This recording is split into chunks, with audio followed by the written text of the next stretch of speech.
Hi, my name is attorney Walter Rudolph Hnot III, and I'm with Disability Resolution PA. What we're going to be doing right now is basically going over what listings are in a general sense. This is the precursor video to other types of listings, and specifically a categorical view to those listings. So let's go ahead and take a moment and review what listings are. Listings are part of the elements of disability. They are element 3 of the 5 elements. They're right smack dab in the middle. And what they are a predefined list from the ceiling all the way to the ground of disabilities. Technically, there's categories, and then there's disabilities in those categories. And so long as you meet, equal, or exceed, you're as bad as, you're worse than, or you're equivalent to, you are it.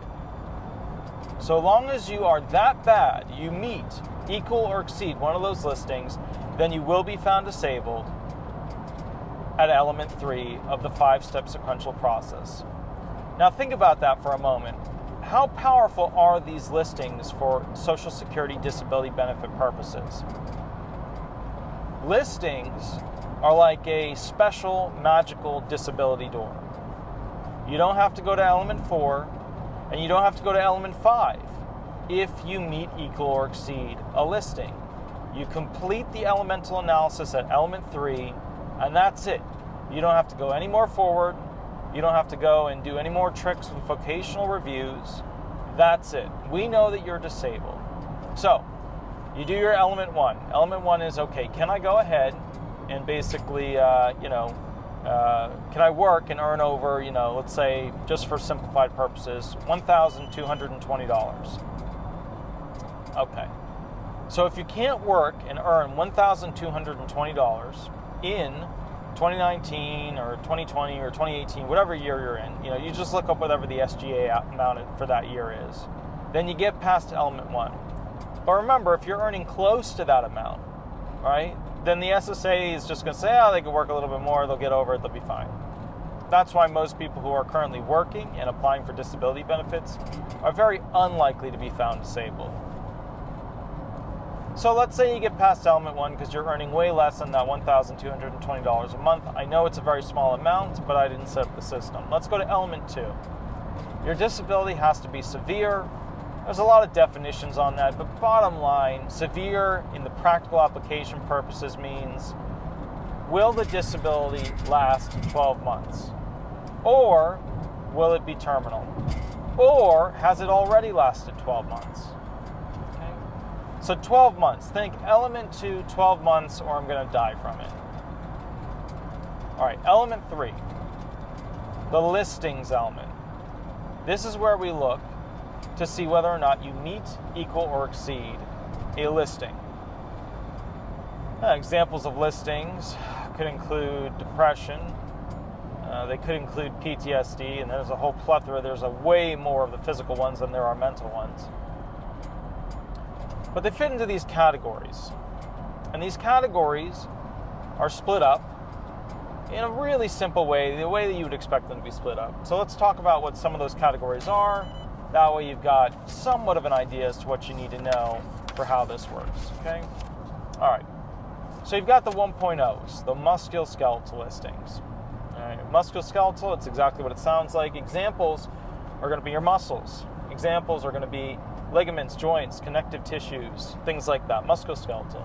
It'll include your spine. It'll include joint issues, stuff like that. What we're looking for are joint dysfunctions, non-union fractures, stenosis, things like that. That's what we're really looking for in the 1.0. So when you hear a disability attorney or a judge say, okay, I think he's in the 1.0s, I think he meets or he doesn't meet the listing level requirements for, let's say, a 1.04 spinal issue, yada, yada, yada. That's what they're talking about.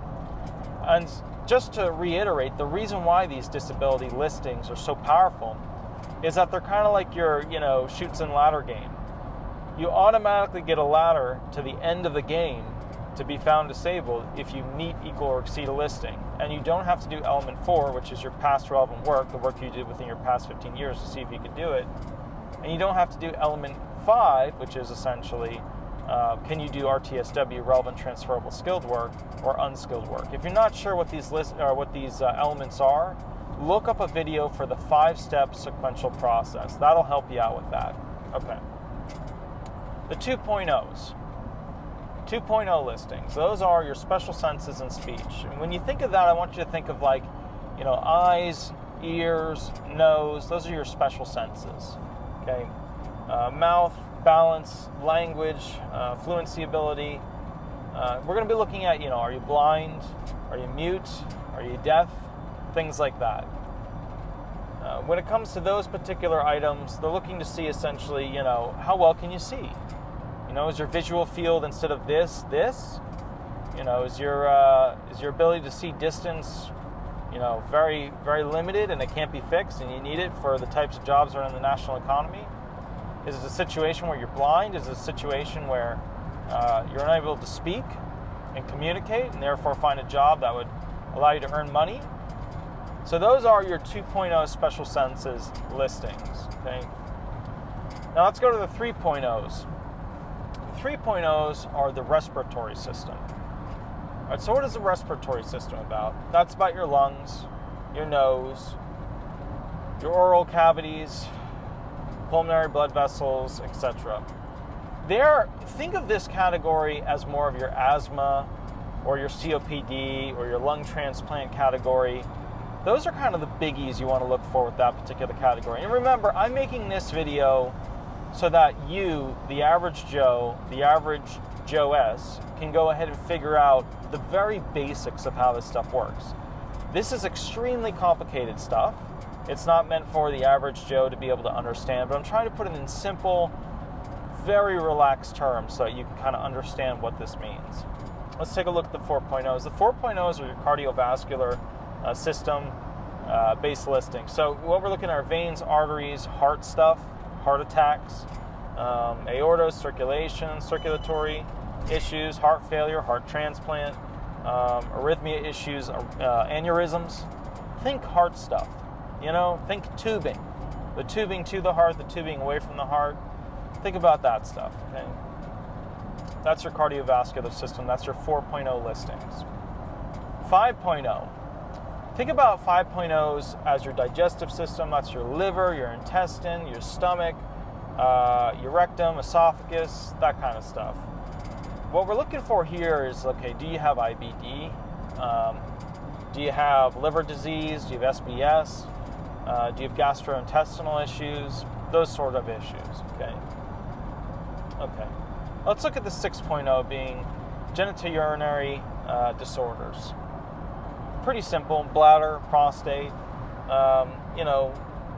basic genitals, kidney disease, kidney transplant, nephrotic syndrome.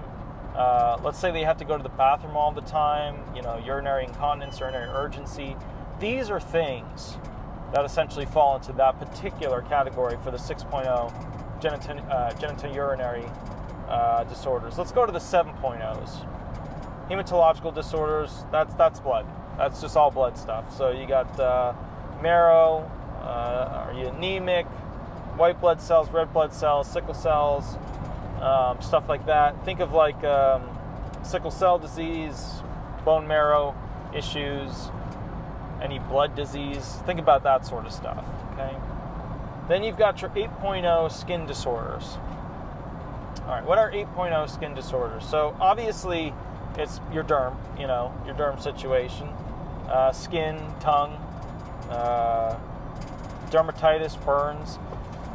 If you've got some weird rash, if you've got something that's on your foot and it somehow limits your ability to work, if you just have some sort of derm issue, that's what that falls into for the 8.0s, okay?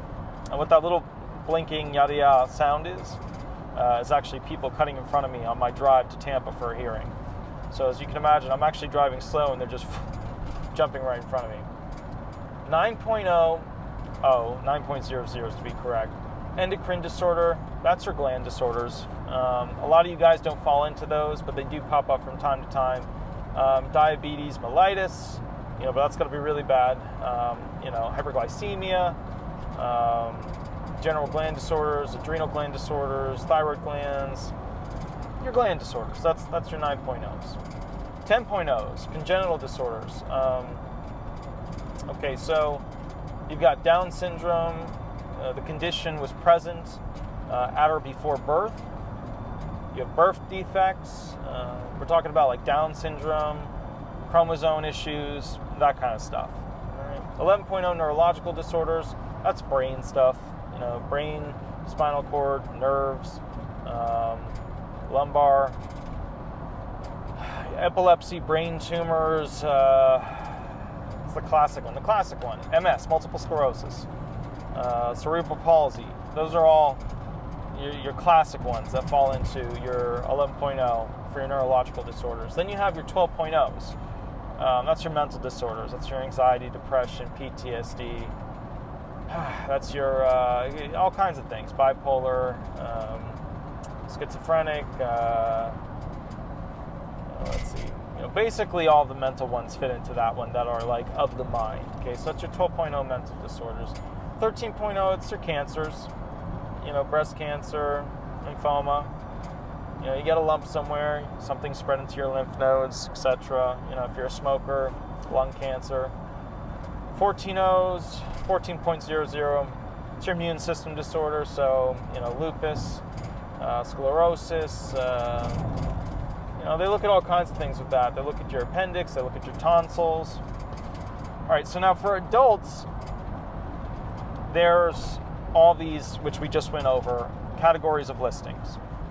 And these listings basically are there as a statute, as a law system to say, okay, we know that these disabilities are so bad. That's the whole public policy of it. We know that they're so bad that if you have them at this level, it's almost absolutely certain that you would not be able to work in a competitive environment, being able to not just get a job where you get a bunch of accommodations because your mom or dad owns the business. But basically, the reason why they have this is so that they can say, look, we know if somebody has one of these, they meet, equal, or exceed one of these listings, they're so bad that it's almost, absolute that they wouldn't be able to work in the national economy. Because that, they created all these. These are similar to CALs as well. Now, what are CALs? We have to talk about CALs because CALs are compassion allowance listings. You hear the word listings in there. It's because they're a special kind of listings. Now, these disabilities that I just talked to you about in all these different groupings all fall into what are called the severe disabilities, the severe listings, the marked listings, okay? However, there's a group of listings that usually are terminal, meaning you're going to die from them. And those are called the compassionate allowance listings. And what happens is a committee gets together, and every year they add more of these compassionate allowance listings to the grouping, to the list, which basically states that, look, if you have these, you're probably going to die. You're an expedited allowance, which means under I-2-1-40 subsection A, I think it's 1, you get to go ahead and basically be found disabled faster because they have to red tag your claim, aka make it go through faster. All right, so let's talk about that real quick. You've got listings. They're extremely powerful. You've got CALs. They are probably, other than Terry claims, terminal illness, and they're right up there with them, they are the most powerful tools to be found disabled with. But here's the thing, you don't want to have a CAL. You don't want to have a Terry, a terminal illness-based listing. And the reason why is that usually it means you're going to die within 6 months, or you won't have all of your faculties under your own control. You won't be there. You, the person you are, you're not that person when you have these. So I just wanted to give you a quick explanation as to what the categories were for listings and how these are not secret weapons, but rather the categories that we put severe disabilities into, and then for CALs, extreme disabilities into. And the way that works is really simple. There's mild, moderate, severe, and extreme, right? Extreme means you're going to die from it, almost always. Severe means, it's going to hinder you to the point that you can't work, okay? All right, my name is attorney Walter Rudolph Hnot III. I've spent a good amount of time on what listings are. I hope you have a better understanding as to their purpose as well. I'm on my way to Tampa to go do a hearing for a claimant. I'll catch up with you a little bit later. Now, if you want the most up-to-date information, shoot me a text, shoot me an email, give me a call. If you want, what else? If you want a custom video made, that's fine. Give me a call, shoot me a text. In the future, I'm going to be making a list and posting it to a spot that's editable so that you guys can add whatever videos you want me to make next on there. And then from there, I'll basically make those videos. All right? You have an absolutely wonderful day. I'll catch you a little bit later, and we'll go from there. Thanks so much. Bye-bye.